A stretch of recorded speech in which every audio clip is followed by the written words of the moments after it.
Qu'est-ce qui fait que nos enfants aient tant de peine aujourd'hui à se concentrer? Pour moi, notre système éducatif est en crise sur de nombreux points. Le système scolaire, à mon avis, ne permet pas forcément d'avoir confiance en soi, en ses capacités. On est obligé de suivre des programmes qui sont très stricts, très rigoureux et on n'a pas assez de latitude pour faire vraiment notre cœur de métier. On ne tient pas compte suffisamment des différences entre chaque enfant.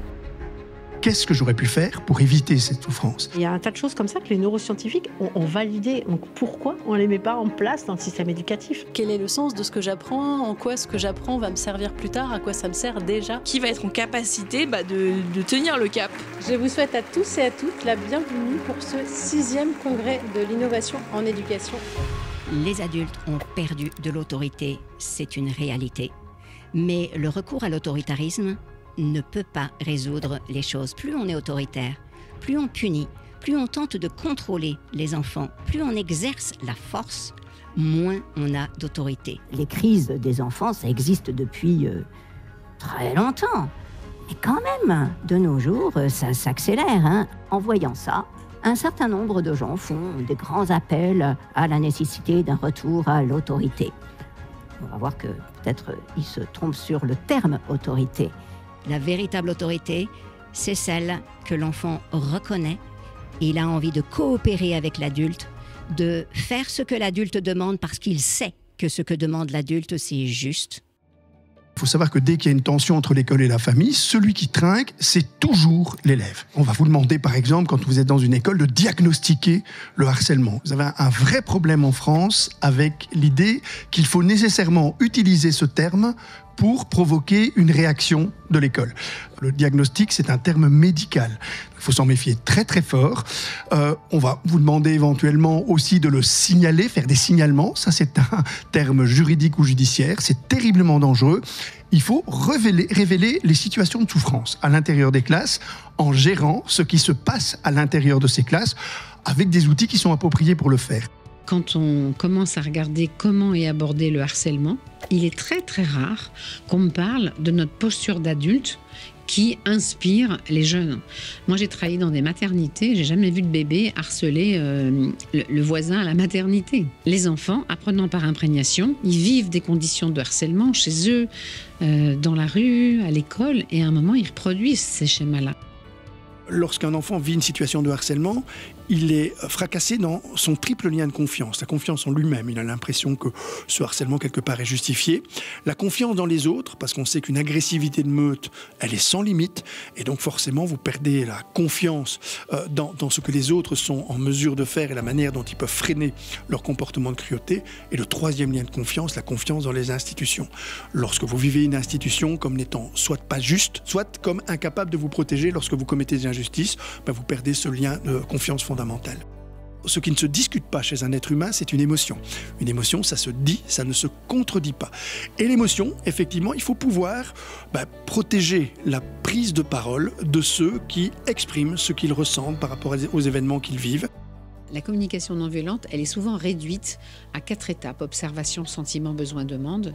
Et quand ces étapes, elles sont pas reliées à l'intention, quand elles sont pas reliées à une vision sociologique de la communication non violente, ma crainte, c'est d'en perdre l'essence. Si tous les éducateurs étaient accompagnés avec ce processus, eh bien, pour moi, dans 2 générations, il n'y aurait plus à transmettre les compétences psychosociales à l'école, par exemple. Grandissant, je me suis rendu compte d'une chose, c'est que l'enfance heureuse n'est pas une expérience universelle chez l'être humain. Malheureusement, l'enfance heureuse et épanouie comme celle que j'ai vécue est plutôt un privilège qu'une norme. Et pourtant, je pense qu'aujourd'hui, on est tous rassemblés aujourd'hui avec cette conviction que l'éducation peut changer le monde. Qu'il est temps de mettre fin à notre culture de la violence, de la domination, de la déconnexion vis-à-vis des enfants. Et qu'il faut rappeler à tous que l'enfance est l'une des périodes les plus extraordinaires de notre vie. Les parents ne sont pas les bâtisseurs de l'enfant, mais ses gardiens, dit Maria Montessori.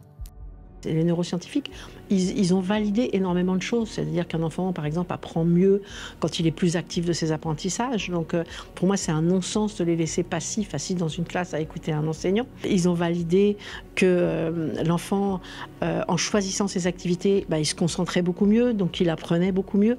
Il y a un tas de choses comme ça que les neuroscientifiques ont validé. Donc, pourquoi on ne les met pas en place dans le système éducatif ? Dire personnes qui sont concernées par un TDAH qu'il suffit de mieux s'organiser, c'est comme dire à quelqu'un qui a besoin de lunettes qu'il suffit de mieux voir. En fait, c'est vraiment la même chose. Les gens ont l'impression que c'est vraiment juste un problème d'attention, genre je suis distrait. Mais le problème du TDAH, c'est que tu peux taffer de 7h du matin jusqu'à 23h sur un micro-sujet passionnel du moment. Mais après que tu vas jeter, tu vas passer à une autre passion. Tu vas te dire, mais pourquoi j'ai cramé autant de temps à un sujet? Parce que de temps en temps, le sujet, il est intéressant. Mais de temps en temps, c'est un micro-passion parce que tu as vu un truc passer dans le décor. Tu t'es passionné pour un sous-sujet d'un sous-sujet. Bon, tout ça pour dire qu'aujourd'hui, le problème avec le TDAH, c'est que du coup, on ne le voit que de la façon clairement douloureuse. C'est-à-dire qu'on voit juste le TDAH qui n'a pas été suffisamment bien compensé. Et quand on commence à parler du TDAH, on va vous dire que dans les prisons, il y a des personnes concernées par le TDAH, que tu vis moins vieux, etc. Voilà ce qu'on vous dit. Pourquoi est-ce qu'on vous dit ça?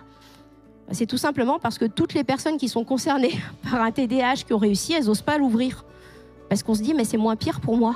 Moi, j'ai beaucoup hésité à en parler parce que forcément, aujourd'hui, moi, je suis entourée de cette communauté des TDAH, en fait. Et ma meilleure amie est concernée par un petit garçon, TDAH, TOP, trouble de l'opposition, etc., etc. Et quand je me comparais à lui, je me disais, mais moi, c'est pas la même chose. Et du coup, j'osais pas en parler en me disant, moi, c'est moins pire. Non, c'est pas que c'est moins pire. C'est que ça a été une façon de compenser différente avec des facteurs chance, en fait, dans mon enfance qui ont fait que bien, finalement, j'ai pu en arriver là où je suis aujourd'hui. Quand j'étais petite, moi, j'avais une idée un petit peu de l'école parfaite. Je pense qu'on a tous cette idée-là. Et j'ai surtout eu un prof qui m'a beaucoup marquée dans tout mon parcours. C'était un prof d'histoire. Et ce prof d'histoire, il était au tableau tout le temps et il nous dessinait absolument tout ce qu'il nous racontait. Mais il nous dessinait, je sais pas, des chevaliers. C'était incroyable, je me rappelle exactement, il dessinait des petites usines pour nous montrer l'industrialisation, etc. Et c'est quelque chose qui m'a beaucoup marqué. Et je me disais, est-ce que finalement, avec l'IA, on ne pourrait pas reproduire un peu ça, même si on n'a pas tous ce super talent d'être des dessinateurs? Est-ce qu'on ne pourrait pas finalement avoir ces aides qui pourraient dessiner pendant que je parle pour apporter quelque chose de visuel? Moi, c'est quelque chose qui me plairait beaucoup. Si j'étais aujourd'hui à la place de mes élèves, je me dis ça pourrait être sympa.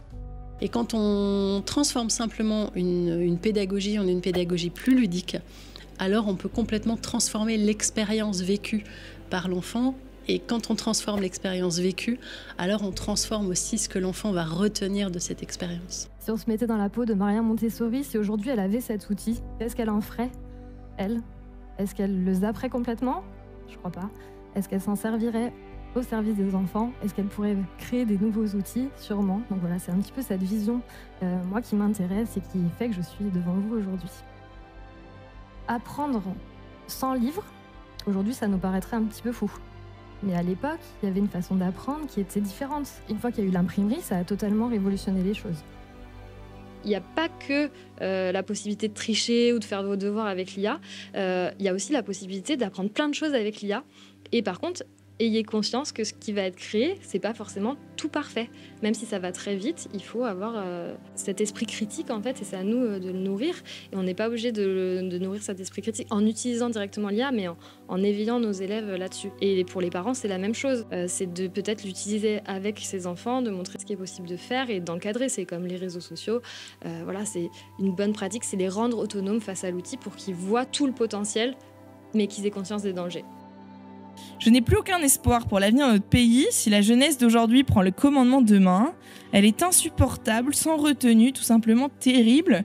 À votre avis, quand est-ce que cette phrase a été prononcée? Qui vote pour 2019? Et en 720 avant Jésus-Christ?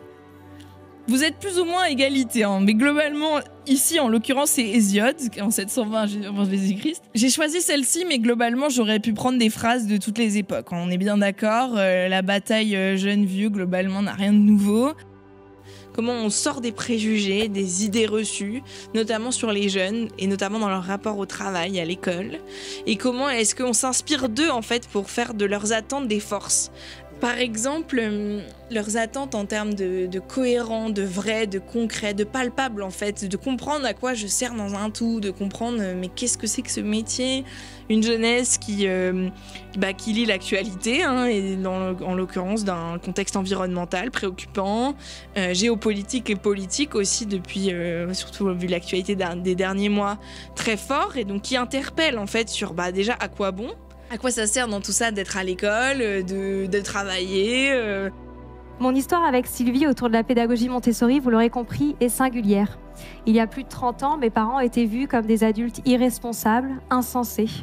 On leur disait qu'ils ne nous prépareraient pas au monde de demain, qu'on ne serait pas formés aux attentes de la société vis-à-vis de la réussite scolaire et professionnelle. Alors certaines de ces interrogations sont compréhensibles puisque notre système éducatif aujourd'hui est extrêmement inégalitaire. Mais au fond, de nombreuses de ces critiques pointent souvent la même chose du doigt, la peur d'un autre monde. Maria Montessori, en défendant le droit des femmes, en parlant de l'enfance, en parlant des personnes porteuses de handicap, elle était loin de s'imaginer que son approche au XXIe siècle serait associée à une forme de consumérisme ou à un modèle reproduisant des inégalités scolaires et sociales. Et je vais terminer avec ces mots de Maria Montessori. Nous devons croire à l'enfant comme à un messie, comme à un sauveur capable de régénérer l'espèce humaine et la société. Merci. Soyez toujours à l'écoute de l'ensemble des émotions de vos enfants, de vos élèves, sans jamais contester l'une d'elles. Une émotion ne se conteste pas. Il faut pouvoir à un moment donné permettre à ceux qui sont tristes, ceux qui ont peur, ceux qui sont en colère ou ceux qui vivent des expériences de dégoût, de l'exprimer sans risquer d'être contestés. Continuez à être qui vous avez envie d'être et garder cette flamme. Je suis très contente d'avoir participé à cette édition pour promouvoir ce message d'une jeunesse à la fois pas si différente et en même temps enthousiasmante, loin d'être des victimes, loin d'être des fainéants, des paresseux, mais paradoxal par nature, parce que ça reste des jeunes. Tout ce qui est nouveau fait peur, et là c'est une révolution aussi sociétale finalement, et donc ça demande une grande adaptabilité, et l'éducation nationale, c'est une grosse institution et pour faire bouger les choses, il y a toujours des réfractaires et du coup, ça va pas assez vite parce qu'on est dans un monde là qui va très très vite et finalement, même s'ils essayent de faire des choses, il y a encore cette retenue et former les enseignants, c'est pas dans 10 ans en fait, c'est maintenant. Je briserai les murs des écoles et je repenserai totalement le bâti scolaire pour qu'il soit bien plus intégré au monde du vivant, à l'extérieur, à la nature. On connaît l'urgence écologique dans laquelle nous vivons et nos enfants vont vivre plus que jamais et donc je pense qu'il est essentiel pour eux d'être dehors, de vivre avec le vivant, leur environnement. On est tous en train de parler des concours PISA, mais bon, en fait, on s'en fiche, les concours PISA. Ce qui compte, c'est d'avoir des enfants qui développent, comme disait Stéphanie, des soft skills, qui deviennent des adultes heureux, qui deviennent des adultes épanouis, sans stress. Et on aura une plus jolie société. Voilà, merci aux organisateurs pour tout et puis à vous d'être venus, d'avoir regardé, d'avoir été avec nous. Quelle édition, c'est notre 6e congrès innovation en éducation. Tellement bénéfique, je trouve, pour les gens qui participent, pour nous aussi, moi le premier, pour toi d'être là dans l'organisation et de voir en fait comment ça se passe, de sentir que les gens, ça leur apporte beaucoup. Maintenant, la 7e édition, ce sera en 2026. On sera sûrement à Toulouse, mais c'est hypothétique, mais on aimerait bien être à Toulouse. Donc c'est chouette de se dire qu'on était entre 800 et 950 personnes là, pendant les 2 jours à porter de l'intérêt à l'éducation, qui est vraiment un sujet que je porte maintenant depuis 10 ans. Parce que j'ai vraiment le sentiment que tout part de là, et que si tout part de l'éducation, alors tout part de la connaissance de soi. Et donc on en a parlé brièvement à travers certaines conférences. Encore une très belle édition, ouais. On est très contents et rendez-vous maintenant en 2026.